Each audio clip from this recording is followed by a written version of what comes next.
Hey everyone, welcome back to 99.6 The Howl, episode 18.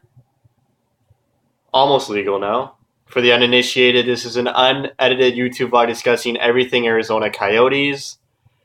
And where is the offense gone, guys? They lost Saturday against Minnesota, losing 4-1, regulation loss. Last night they played Calgary, losing 4-2, another regulation loss. That's back to back.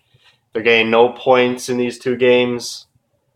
Not looking the greatest. They faced Kemper on Saturday. They didn't muster any shots on him. They didn't test him enough. Same thing with Calgary last night. You got Elliott, who's been fighting the puck all season.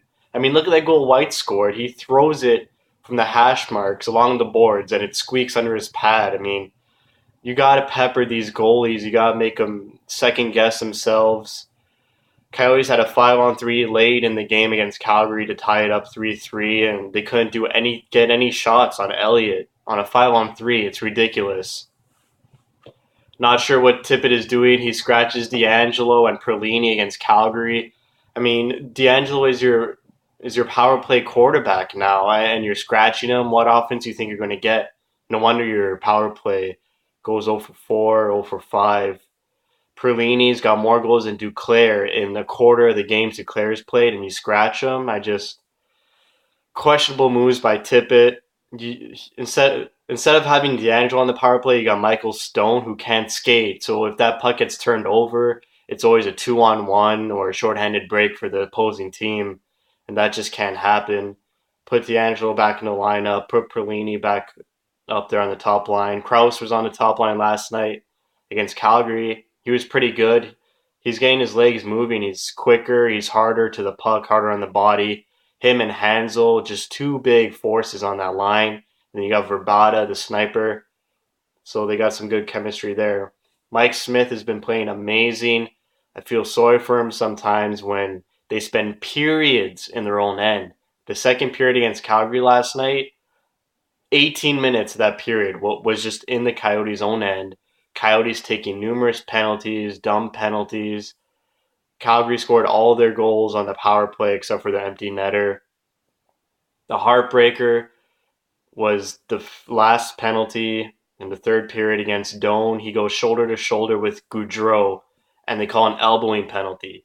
I mean, Doan's 6'2", 220 pounds. Goudreau's like 5'7", 150, shoulder to shoulder. Of course, Goudreau's going to go flying. It wasn't even near the boards. It wasn't dangerous at all. And they call an elbowing penalty with 7 minutes left in the game. You can't make that call. The whole game was physical. Everyone was hitting. You just got to let that one go. I mean, it wasn't dangerous. It wasn't illegal. It wasn't even elbowing. I don't know what the ref saw. He knew he made a mistake, and then the Calgary Flames pounce on the power play right away, and that's the game. Just it was a frustrating loss against Minnesota. They didn't generate anything. It was the end game of a long road trip. They just had no energy left. They're on this homestand now. They they should have had more energy against Calgary. They came out flying in the first, outshot Calgary 15-3. Calgary didn't have a shot for the first 11 minutes of the game. Then the second period, they just fell apart. It's happening way too often. Something's gotta change. You need the right personnel in the lineup. Shen still in the lineup. Choosing Shen over D'Angelo, I don't like it, but what are you gonna do? They got Connor McDavid and the Oilers tomorrow night. Then they got Austin Matthews and Toronto in on Friday night. Then Christmas, and they got the Rangers in Dallas. So a couple tough games ahead for them. Yeah, they could win out those games and be in the playoff picture, but honestly, I'm not even thinking about that. This team just got to play consistently, and I'd be okay with that. Just consistent periods, no drop offs, no starting hot and ending cold. Duclair, Holland, and McGinn continue to impress.